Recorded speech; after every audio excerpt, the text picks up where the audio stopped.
discussão sobre gênero na sala de aula. Do meu ponto de vista, acho que você percebe, os programas de cerveja são de um machismo, assim, sabe, de uma coisa de consumo da mulher brasileira, que mulher é bunda, entende, assim, que é enorme. E isso, eu quero dizer assim, isso é uma discussão que tem a ver com a coisa das culturas juvenis. Os alunos, vocês dão aula, que eu também dou aula, eles não são só alunos, eles estão inseridos numa série de culturas juvenis, de músicas, etc. e tal. E uma certa discussão e problematização disso tem que ser feita na escola. Eu venho investindo, né, numa linha aqui de pesquisa de pós-graduação, em coletar propagandas, que são material que circula bastante, que são vídeos de 45 segundos até 55 segundos, sempre menos de um minuto, né? E que trazem representações de homem, mulher, homossexualidade, heterossexualidade, e de perceber que impactos isso causa nos alunos e nas alunas, com materiais que precisam ser discutidos, porque a gente tem uma ideia de que é na escola que vai se discutir um pouco isso também, como é que tu te sente com relação à propaganda de cerveja ou outra coisa, né? Mas eu vou deixar para passar alguns outros itens. Eu fiz 6, acho que são 6 pontos que é para a gente discutir um pouco, sumariar um pouco a questão da inclusão. O primeiro deles, eu estou toda a vida aqui falando, eu sei que alguns aqui talvez não sejam professores só da escola pública, né, mas eu sou professor da universidade pública. No Brasil, 85% das crianças estudam na escola pública. Para esse país melhorar, para ele virar potência, é a escola pública que vai ter criança. Não. A escola particular existe, claro, sempre vai existir, eu não tenho nenhum problema com ela, mas assim, não dá para pensar em nada em termos de educação sem pensar na escola pública. E a escola privada não é modelo da escola pública. A escola privada é uma outra coisa do Brasil. É uma outra coisa e ela não atinge mais do que 15% da população. Para tu fazer o troço crescer, tem que investir na escola pública. Então, a primeira coisa com relação à inclusão é pensar o seguinte: o colégio que eu dou aula, essa universidade aqui é um espaço público, assim como é a praça aqui na frente, como é a rua, entende? Assim como é o serviço de saúde, o ambulatório, assim como é o sistema judiciário, né? E o espaço público ele tem uma marca interessante que é justamente da negociação das diferenças. Eu posso perfeitamente na minha casa dizer o seguinte: pessoa que fuma não entra na minha casa. Eu posso dizer, não tem nenhum problema, não é proibido isso, entende? Existe uma coisa chamada regime privado, que é a minha casa, o meu espaço, dentro do meu carro, entende? Assim, em que eu posso estabelecer um conjunto de regras. Assim, eu tenho vários colegas aqui dentro da Facete que não, a festa vai ser lá em casa, mas lá em casa não entra ninguém que fuma. Ou então assim, a gente é vegetariano, lá em casa ninguém que come carne, sei lá. Eu posso proibir o acesso, eu posso dizer assim, não, na minha casa não entram homossexuais, não tem problema nenhum, isso é a minha casa.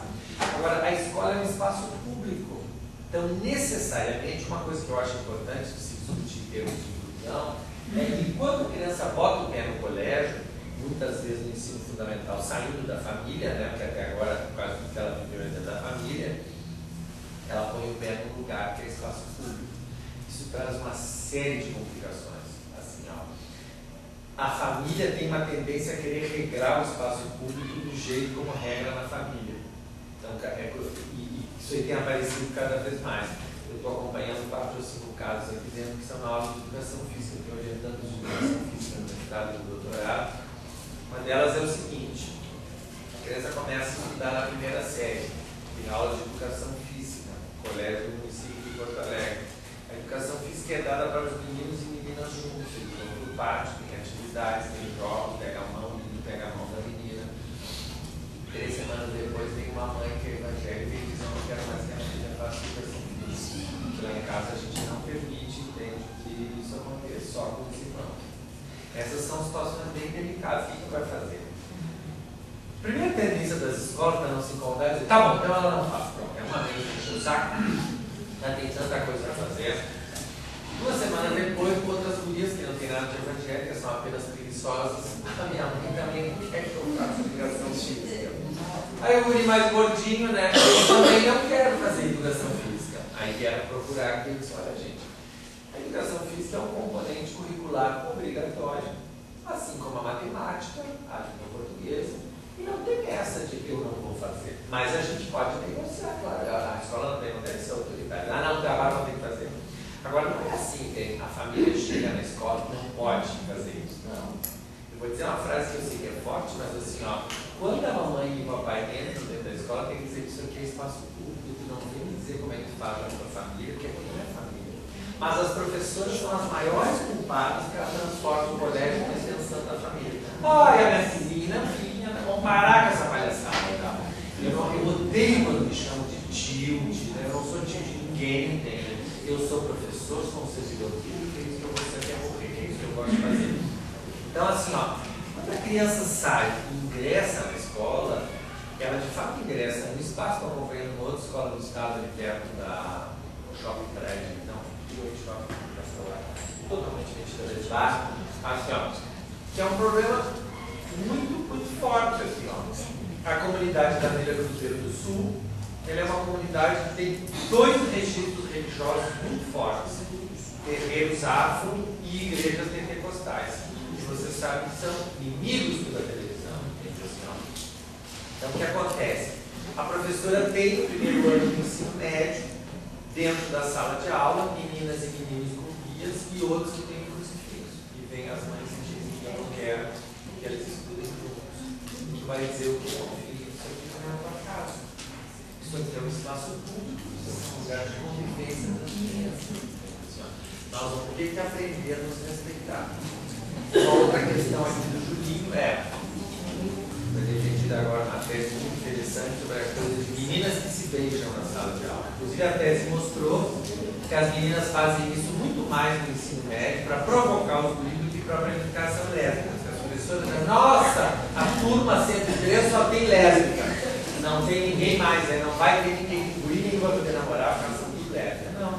A pesquisa mostrou como as gurias têm feito demonstrações de afeto entre elas para provocar os guris, no sentido de que eles não podem fazer isso. Os dois homens ficarem se esfregando por amizade é uma coisa que compromete a masculinidade. Né? Eles têm que ser menos comprometidos na sua feminilidade do que os homens. Então a aluna investigou longamente várias escolas públicas, né, grandes aqui de Porto Alegre, no sentido de ter a opinião de professores e das próprias meninas, né? Uma cena que eu gosto de contar é que aqui no Julinho, uma vez que eu assisti uma aula, eu estava fazendo estágio de tarde, aí era no recreio a aula, eu subi com ele, né? Ele entrou na sala e eu fiquei esperando todos os alunos entrarem para entrar no final, para olhar qual é a classe que sobra lá no fundo e lá me sentar. Aí eu vi que os guris estavam esperando as gurias entrar. Aí eu, que sou de uma outra geração, eu disse, nossa, Luiz, como vocês são educados, as meninas entrar primeiro, isso é uma coisa que eu tenho. Aí o guri disse assim, não é, professor, as gurias são loucas, a gente passa na frente, elas passam a mão na bunda da gente. Eu disse, nossa, enormemente, velho, meu Deus, na bunda. As gurias dessa turma são tudo loucas. Claro que são 8 guris, 30 gurias, entende, assim, ó. Então, é claro, as gurias se prevalecem, como eles dizem, dos gurias. Eu fiquei pensando, nossa, as gurias estão certas. Todas as gerações anteriores, as coitadas sofreram no colégio, mas agora elas passavam na bunda dos gurias. Aí eu perguntei mais, o guri disse, claro que quando a gente passa no corredor e ela não tapa na bunda da gente, é uma coisa assim. E se a gente vai fazer, elas chamam a supervisora. Eu disse, gente, como isso mudou? Então, o que eu estou querendo, enfim, essa questão é assim, ó. Eu sei que é difícil isso, mas a inclusão e a diversidade, elas trouxeram essa discussão de que o espaço público é um lugar do respeito pela diferença. Mas isso não significa, como está aliás uma matéria que tem nesse jornal da universidade que está no balcão, isso não significa dizer o seguinte, bom, então tá, entre esse monte de gente, cada um faz o que bem entende. Não, gente, aí é uma coisa que eu quero, são as questões que eu quero dirigir a vocês. Nós vamos ter que regrar esse negócio. Agora, é difícil construir regras hoje em dia porque tu tem uma diversidade muito grande. Por exemplo, assim, ó, eu não acho que a gente deve escorraçar as famílias, tá? Outra coisa da aula de educação física também no município de Porto Alegre. Chega lá as gurias, as mães das gurias, entende assim, ó, a minha filha não quer mais que faça educação física, porque ela tem que estar correndo, ela tem que botar calção e nós não concordamos com isso, entende? Ela tem que estar de vestido, etc e tal. Aí a escola que eu estava analisando, a primeira coisa que as professoras sincero, é bom até que elas não falam, porque essas gurias são umas marianichonas, umas bobalhonas na quadra, ela não sabe correr atrás de uma bola, ela só já vamos tirar, já vai embora. Tem tanta coisa para acontecer, tanta coisa para estar lidando, e dessas gurias que são patetas totais. As outras querem jogar futebol e vôlei e elas ficam apatetadas. Então, assim, aqueles vestidos, aqueles cabelos, aí já vem toda aquela crítica. Elas não querem, então elas que vão jogar carta. A professora muito assim, uma mulher nova, assim, dinâmica, né? Quando veio o pedido, já vamos tirar mesmo, que essas coisas só atrapalham, ninguém quer chamar elas para os times e tal. Não deu outra, né? Uma semana depois eu também não quero. Eu começo a seguir. Não, tem que botar todo mundo, como é que nós vamos fazer? Então, eu quero dizer assim, hoje em dia está muito difícil construir regras, mas isso tem que ser enfrentado. Parar na frente dos alunos e dizer o seguinte: aqui tem gente de múltiplos pertencimentos religiosos, tem gente com necessidade especial, tem negro, tem branco, tem menino, tem menina. Bom, se alguém fizesse me dizer como é que a gente vai resolver isso? Olha, gente, há uns 70, 80 anos atrás, quando as escolas começaram cada vez mais a ficar mistas, também deu. Se vocês olharem na área de história da educação, aqui nessa faculdade, vários trabalhos defendidos, quando o colégio como o Julinho, como o Parobé, deixa de ser masculino e as meninas entram, os professores dizem: pronto, agora o colégio vai ser assim, cada período uma gravidez. Porque assim, vai ser um agarramento, vai ser isso, vai ser aquilo. Eu vou dar outro exemplo, que é o Colégio Militar de Porto Alegre, a última escola pública grande ficou mista, ficou por pressão também. Agora as mulheres vão entrar, vai baixar as médias do colégio. Não, elas aumentaram. Antes das meninas disputarem os exames de ingresso no Colégio Militar, o menino fazia 720 pontos na prova e podia entrar. Quando as meninas começaram a concorrer, passou para 830, deu tudo. A Justiça Gaúcha é a mesma coisa também. Quando só homem podia concorrer nos concursos da magistratura, com 500 e poucos pontos podia entrar. Quando as mulheres começam a disputar as vagas, nos últimos 4 concursos da magistratura gaúcha passaram mais mulheres de homens. Daqui a pouco nós vamos ter mais juízas mulheres do que juízes homens, tá? Então, assim, eu quero dizer assim, então esse é o primeiro ponto. É todos os dias pensar assim, eu sou um professor público, a escola que eu trabalho é um lugar público e ela tem que ter um regimento público, ela não pode ficar assim, tem a ver com o segundo, já coloco o segundo. Eu queria salientar muito o caráter laico da escola. A escola não é de uma religião. No Brasil tem toda uma questão histórica de que a escola pública é católica. Ela já foi católica, ela não é mais. A escola pública hoje em dia é uma escola que pega pessoas de várias religiões. E outra coisa, as pessoas têm pertencimentos diferentes. Alguns são praticantes, outros não são. Uns ligam mais para a religião, outros ligam menos. Os alunos durante o ensino médio vai ter uma parcela que acha que vai ser ateu ou coisa parecida, por negação, por uma série de coisas. Então eu acho que a espiritualidade ela tem que ter espaço na escola, mas eu, por exemplo, sou contra a aula de ensino religioso. Eu acho que isso não é matéria do colégio. Mas eu acho que a espiritualidade, ou seja, a escola também tem que se encarregar de uma série de coisas de natureza espiritual. Os alunos vão ficar lá no ensino fundamental e médio e assim, as questões de ordem espiritual, crenças, entende? Quais são as crenças da tua família, como é que cada um imagina a figura de Deus, em alguns momentos precisavam ser discutidas. Do meu ponto de vista, eu vivo em escola estadual observando aluno, tem crucifixo demais, tem Santo Antônio demais, entende? Para uma sociedade como a brasileira, onde as pessoas têm outros pertencimentos religiosos. Eu seria mais a favor de fazer como no aeroporto de Porto Alegre. Então, lá no aeroporto de Porto Alegre tem uma sala ecumênica, tem representação das várias religiões. Tá? Eu sou muito a favor que a escola seja vista como um lugar onde eu posso falar da minha religião e ela é respeitada, e até em alguns momentos se fazem discussões sobre isso. Tá? Mas não uma escola que tem um crucifixo atrás de cada coisa, porque não são mais todos católicos.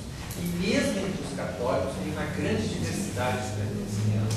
Para vocês terem uma ideia, o Tribunal de Contas do Estado do Rio Grande do Sul, nos últimos 10 anos, ele obrigou vários prefeitos a devolver para os cofres públicos o dinheiro que tinha sido gasto comprando crucifixo para a sala de aula, porque ele entendeu o seguinte: se é para botar um crucifixo, tem que botar um Buda, tem que botar um símbolo lá, aí não vai acabar mais. Assim, eu, inclusive, eu sou a favor que a escola tenha um lugar que os alunos possam colocar os seus pertencimentos religiosos. Até porque hoje em dia é um tal de doente, de almofada e não sei o que mais. Deixa a colocação das crenças que as pessoas têm. Eu acho que a escola tem que ser um lugar que acolha isso também. Né? De alguma maneira tem que deixar as pessoas expressarem isso. Né? Mas a escola é laica, ela não pode ser vista como a pública. Né? A privada tem lá o seu regime, que é outra coisa. Ela não pode ser vista como um lugar que defende uma religião. Não, ela se abre a todas as religiões. Outra coisa é que os professores têm muitas religiões diferentes. E tem todas as misturas. O cara é espírita e vai à igreja católica. Então, nós temos uma série de atravessamentos hoje em dia. E isso tem que ficar mais claro. Né? Isso tem a ver com a inclusão da diversidade também. Bom, a outra coisa são essas diferenças todas, étnicas, de classe econômica. Aqui no curso de pedagogia eu sigo me incomodando muito com essa coisa assim, ó. Hoje nós vamos estudar a família. O papai, a mamãe, que é sempre uns centímetros mais o papai, o filhinho e a filhinha.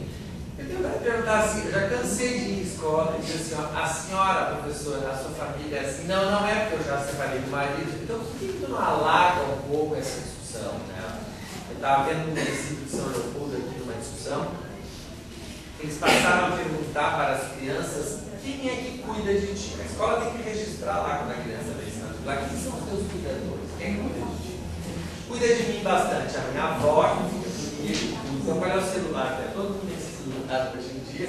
Então, a avó há de ter um celular. Pode ser que ela não sabe mexer, mas ela há de ter um celular. Não tem mais ninguém sem celular. O Brasil conseguiu chegar nessa coisa de 200 milhões de pessoas e 400 milhões de celulares. Cada um tem dois. Eu só tenho um, mas tem pessoas.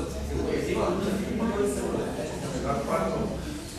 Então, assim, ó, a escola precisa saber quem são os cuidadores, e eu acho que ela precisa discutir coisas de família, mas os agregados familiares são diferentes, assim como são diferentes os jeitos de viver gênero e sexualidade.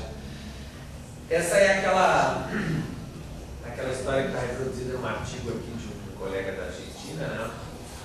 Que a gente mesmo, as professoras mesmo, olham para as alunas, as meninas, e sem querer elas discriminam. E a cena que ele narra é a seguinte: está num artigo publicado pela Educação e Realidade. A professora de matemática fez uma prova, ela está devolvendo a prova na sala de aula, né? Ela está fazendo uma coisa até que é meio errada, assim, ela pegou as provas, colocou assim a nota mais alta em cima até o zero lá embaixo e ela começa a entregar. Então, se ela chama Joana, a pessoa já sabe que tirou uma nota boa. Se o teu nome não vai sendo chamado, fim da filha, é porque tu já ralou, tá? E tudo isso em público. Mas enfim, a professora está fazendo assim. A primeira pessoa que ela chama é a Ana Maria. Então, a Ana Maria vem lá e ela entrega a prova. Muito bem, Ana Maria, porque é muito esforçada, tá?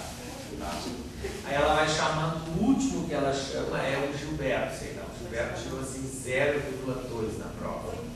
Aí a professora diz o seguinte: tu é inteligente, só que tu não estuda. Então o artigo analisa muito essa questão de como as professoras ainda hoje têm dificuldade de se virar para uma amiga e dizer que é muito inteligente mesmo, não é só esforçado, é inteligente. E como elas tendem a achar, eu tenho um aluno pesquisando isso nesse momento, meninos de escola pública de Gravataí, que são tremendamente bagunceiros, vão muito mal nas disciplinas, entende? Mas são bonitinhos, magrinhos, entende? Assim, ó, não chegam a desrespeitar completamente os professores, entende? E como as professoras insistem em dizer que eles são inteligentes, e eles vão se criando, eles vão rodando, mas eles vão se achando inteligentes. Ora, gente, a inteligência não é uma coisa exatamente genética, entende? A professora deveria dizer: olha aqui, filhinho, é o seguinte, se tu continuar não estudando, tu vai ficar burro. Então o guri não estuda, porque assim, olha, eu tirei 0,2, mas a professora diz que eu sou inteligente, quando eu resolver eu estudo. Então, aí ele vai fazer a concurso da magistratura, a prova do Colégio do Brasil, a prova do Colégio Militar, o Colégio Militar que está comemorando os 100 anos. Ingressam mais meninas do que meninos também. Hoje em dia, você vai dar uma palestra e eles não gostaram muito. O colégio começou de calça e hoje em dia ele está de saia. A maioria que dentro é menina. E as gurias do Colégio Tiradentes, também aquele da Brigada Militar, é as gurias que vão tomando também, mesmo nas tradicionais escolas masculinas. Né? Então, assim, ó, essa questão de, enfim, nós temos um monte de diferenças e nós temos diferenças entre os professores também. A categoria do magistério, ela é também uma categoria diversa hoje em dia. Ela tem diferentes religiões, orientações sexuais, diferentes agregados familiares. Então, tu tem que construir um regramento disso, né? Mas tu tem que reconhecer que a diversidade bateu a porta da escola. PNS é portadora de necessidades especiais, tem toda essa discussão.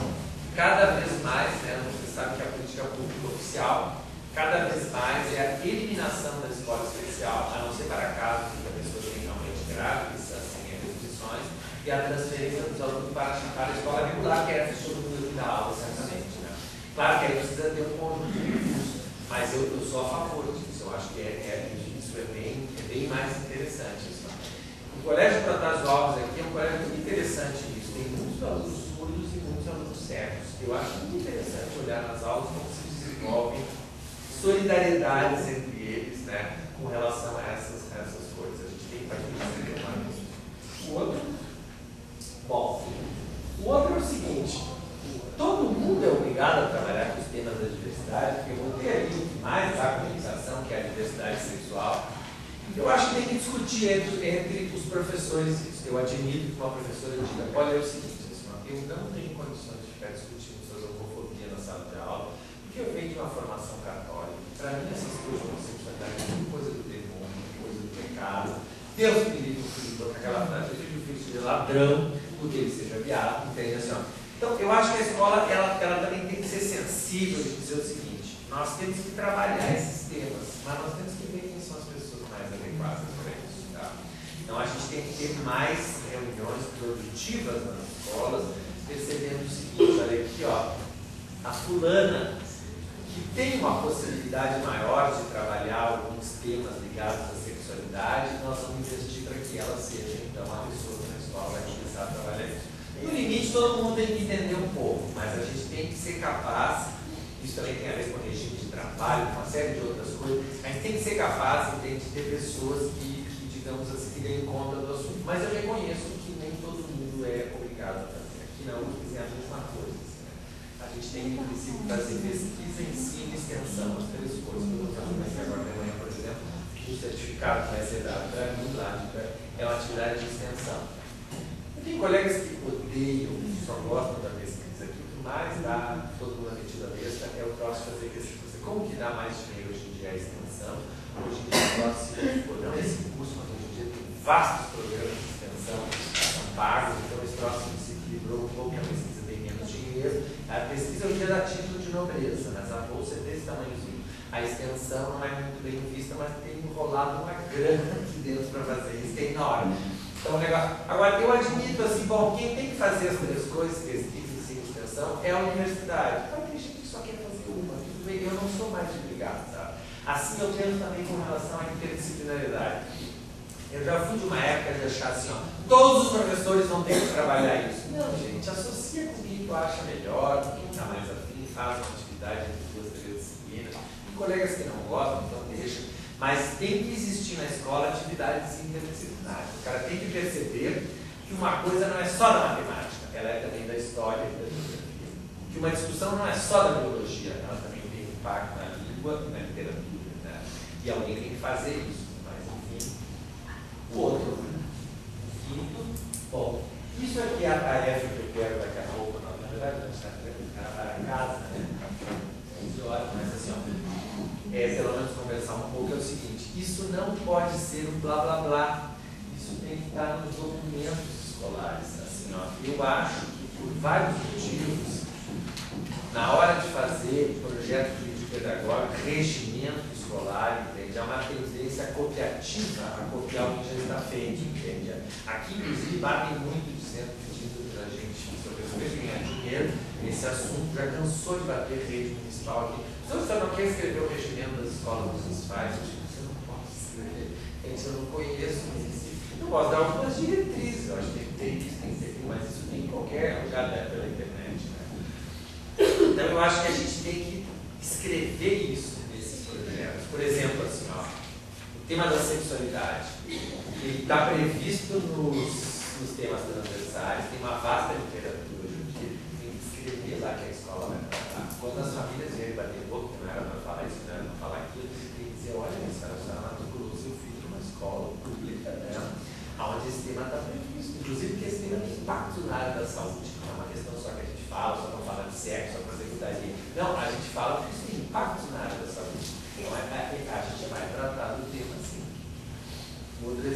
cena que eu publiquei num artigo que eu gosto de contar. Era uma turma de terceira série, na nossa aula da pedagogia da aula.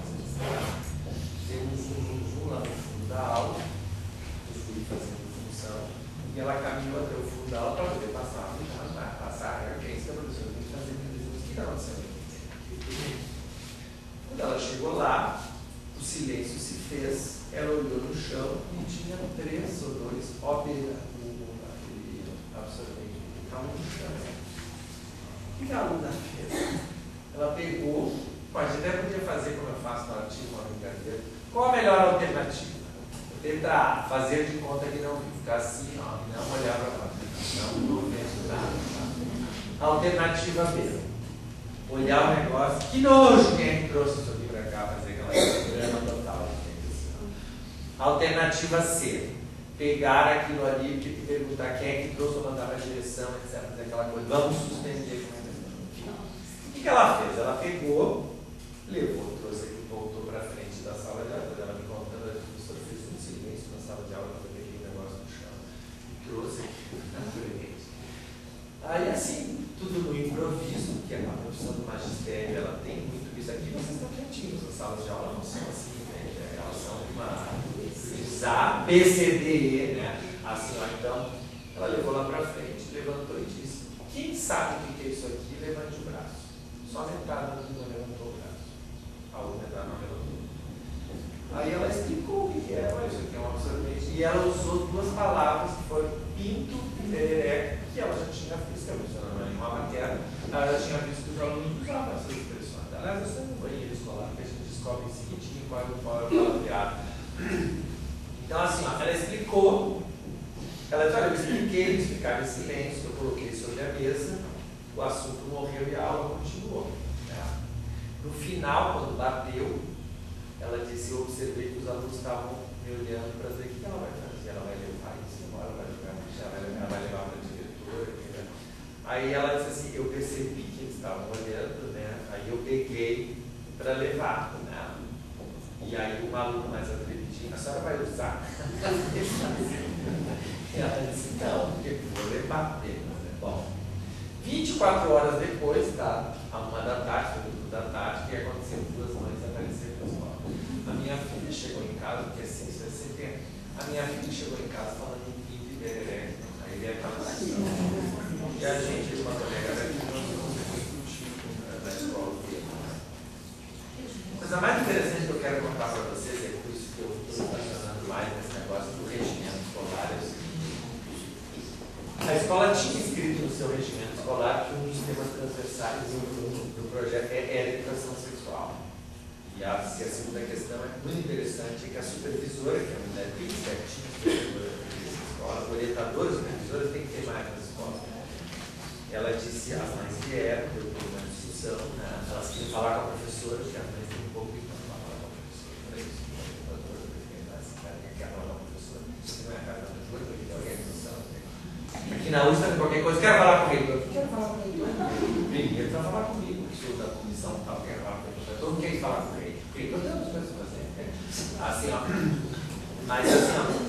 Aí, a certa altura da discussão, a orientadora perguntou: mas o que é que vocês queriam que a menina, que a professora tivesse feito? Porque não foi ela que levou a preparação de aula, foi os alunos que levaram. Né? E outra coisa que quem dá aula sabe que os alunos estavam naquela avaliação, que eu vou dizer assim, ó. Ela foi lá e os alunos, sem querer, eles deixaram cair no chão. Nós sabemos que eles jogaram, eles queriam ver o que ia acontecer. Olha, sem querer, se eles quisessem ter escondido, eles teriam escondido, eles queriam ver o que ia acontecer. Desde essa coisa constantemente está testando que ela vai ser horrorizada, ela vai ser espírito da sala de aula. Então, assim, ó, ao perguntar o que essa professora devia fazer, uma mãe respondeu assim, de maneira cristalina. Isso, quando a orientadora me contou, eu assim. Ela disse assim, ó, a mãe disse assim, ó, ela devia ter mentido que isso servia para outra coisa. A minha colega vai ficar muito engraçado. Mentido como ela devia ser no guardanapo. Quer dizer, a sugestão da mãe é que a professora tivesse mentido, que isso aí não tinha empoderamento da professora. Se a tia já é vista como uma pessoa bem velha, se ela diz uma coisa dessa aí, não, a tia é pateta total. ela não se dá conta que nós já estamos nos agarrando no banheiro, e ela está explicando para nós que a cegonha traz os bebês durante a noite, rolado uma coisa. Então, aí a própria orientadora disse, mas a professora não pode mentir, sabe? Isso aí não se admite na nossa profissão. Quer dizer, existem umas mentirinhas aqui ali, mas não nesse nível, entende? Outra coisa que a parte dos adultos sabia para que aquilo servia tanto, e tinha levado tanto na sala de aula, não era uma bolinha de gude, entende? Assim, ó. Então, essas situações, eu estou colocando elas todas porque assim, ó, a gente tem que discutir melhor o que acontece na escola